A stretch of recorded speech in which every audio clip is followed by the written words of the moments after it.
Welcome back to Chef in Me. இன்னைக்கு வீடியோவில் நம்ம பார்க்க போகிறது ஒரு கிட்ஸ் ஸ்பெஷல் ரெசிபி தான், சில்லி இட்லி. இப்போ லாக்டவுன்னால நம்மளால் ரெஸ்டாரண்ட்கெல்லாம் போக முடியாது. அதே டேஸ்ட்டில் எப்படி வீட்லேயே சில்லி இட்லி செய்யலான்றது தான் நம்ம இந்த வீடியோவில் பார்க்க போகிறோம். இப்போ இதுக்கு நான் காலையில் ஒரு 5 இட்லி எடுத்து ஃப்ரிட்ஜில் வச்சேன். இட்லியை வந்து இந்த மாதிரி பைட் சைஸ் பீசஸாக கட் பண்ணி வச்சுருக்கேன். இது வந்து அப்படியே செஞ்சால் சுட்டதும் அப்படியே செஞ்சால் நல்லா இருக்காது. ஈவினிங் வரைக்கும் ரெஃப்ரிஜரேட் பண்ணிவிட்டு செஞ்சிங்கன்னா ரொம்பவே நல்லாயிருக்கும். இதை இப்போ நம்ம எண்ணெயில் பொரிச்சு எடுத்துடலாம்.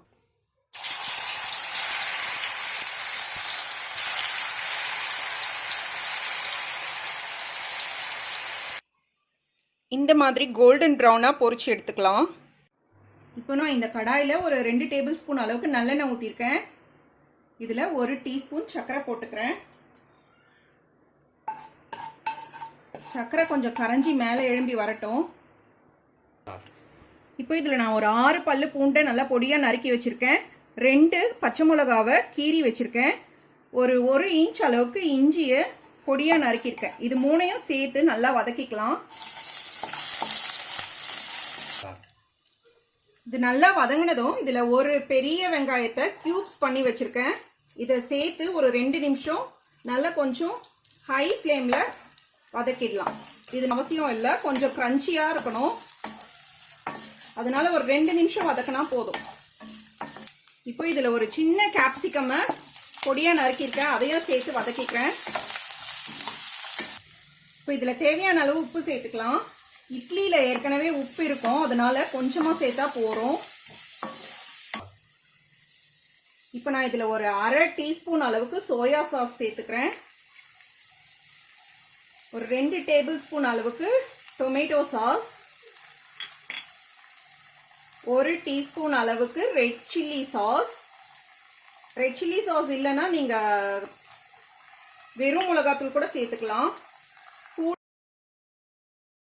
ஒரு 1/2 டீஸ்பூன் அளவுக்கு வினிகர்.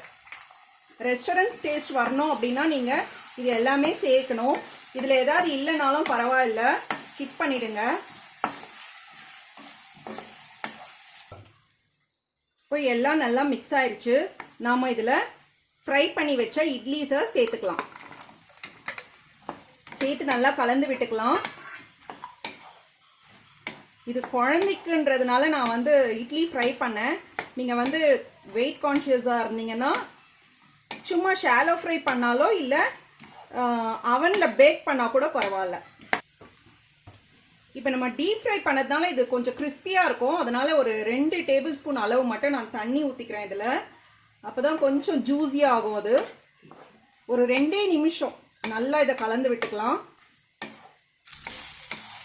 அவ்வளோதான், நம்ம சில்லி இட்லி ரெடி ஆயிடுச்சு.